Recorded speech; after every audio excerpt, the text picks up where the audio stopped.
Hey Star Warriors, Geek here, to celebrate a big milestone.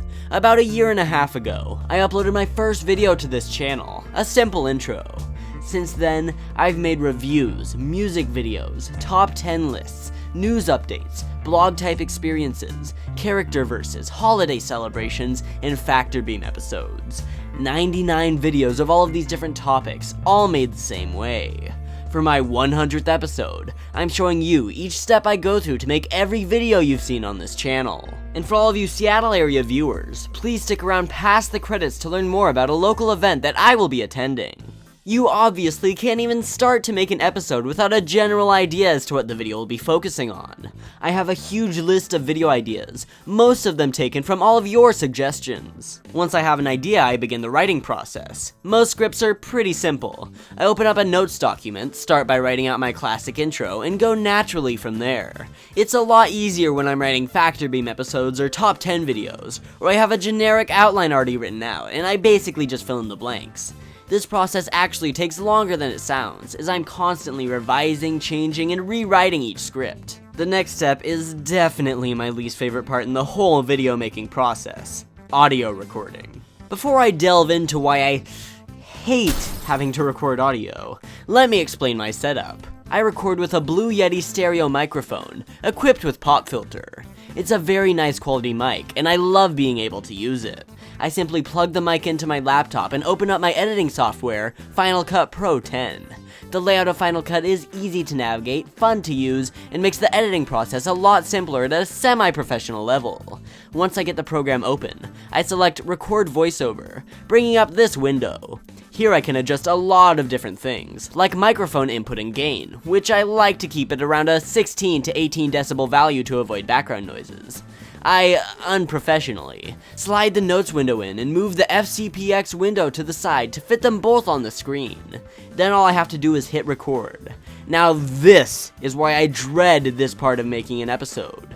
While it may seem like I do things in one go, in every episode the audio is split up into tons of separate takes. Simply reading off a screen doesn't sound that hard, but when you have to read everything at the right pace, volume, and emotion, you start to stumble your words or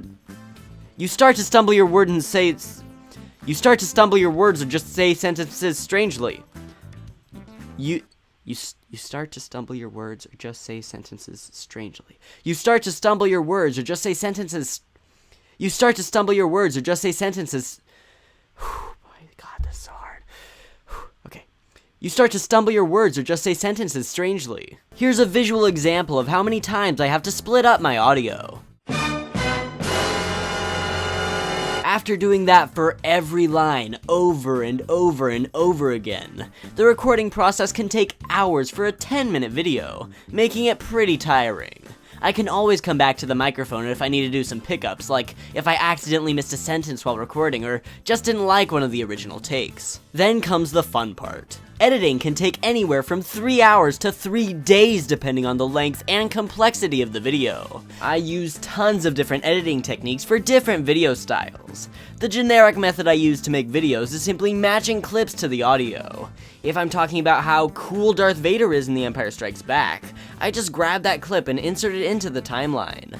Of course, editing isn't just listening to what I say and then plopping in a few frames from the movie that match. I'm constantly making revisions and changes. The fun text animations and movement of Gary the Gonk Droid are thanks to a little trick I utilize extensively. This is called keyframing, where you go frame by frame and slightly move what you're animating, getting the job done quickly and easily in a stop-motion style. I rarely use transitions, so all of the times that you see text slide into screen or expand from the middle of nowhere are all some of the classic cases of keyframing. Gary the Gonk Droid wouldn't have been possible without keyframing. I just record myself saying gonk a bunch of times, add filters to my voice to make it deeper and more robotic, and then move Gary to the sounds. Gonk, gonk, gonk. Whoa, what are you wearing? Gonk, gonk, gonk, gonk, gonk. Gonk, gonk. Jar Jar Binks is your favorite Star Wars character. Gary, why...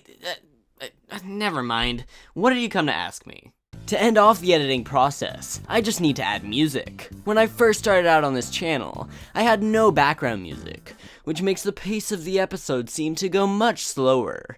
When you have music in the background, it not only keeps the episode moving along, but it also sets the tone. If it's an episode about villains, I use dark or eerie music. If it's something like a Factor Beam episode, I'll keep upbeat and fast-paced tunes playing in the background. I get all of these songs from Audionautics, Kevin MacLeod, and online from other royalty-free sources. Once I feel that I'm finally happy with the overall outcome of a video, I export it. Of course, that doesn't mean it's ready for upload. I have to run it through a program called Handbrake, which reduces the file size of the project, but doesn't lower the quality. It can really help if you have a 9GB file, which would take an hour to upload, to reduce it to only 200 megabytes, taking only a few minutes. Once I finally got the file I want to upload, I still have to make a thumbnail. In my opinion, thumbnails are one of the most important aspects of any upload. It's what gets people to click on your video, it draws them in. I use a program called GIMP, which is basically a free version of Photoshop. Even though I do have Photoshop, I find GIMP to be much more effective for making thumbnails. All I really have to do is change some text and maybe a few images on an existing thumbnail, and then I'm done. Some thumbnails take a bit more originality coming up with ideas from scratch. Actually, designing the thumbnail is one of my favorite parts of producing these videos. All I have to do from there is upload, let you all watch it, and then converse in the comments section. Every episode is a lot of fun to make, and I'm so glad to finally have shared the process with all of you Star Warriors. The fact that I have 100 videos on this channel is amazing. I never thought I was going to be doing this for so long, but it's definitely been worth it. Thank you all so much for making this possible. Until we meet again in a galaxy far, far away, this has been Star Geek.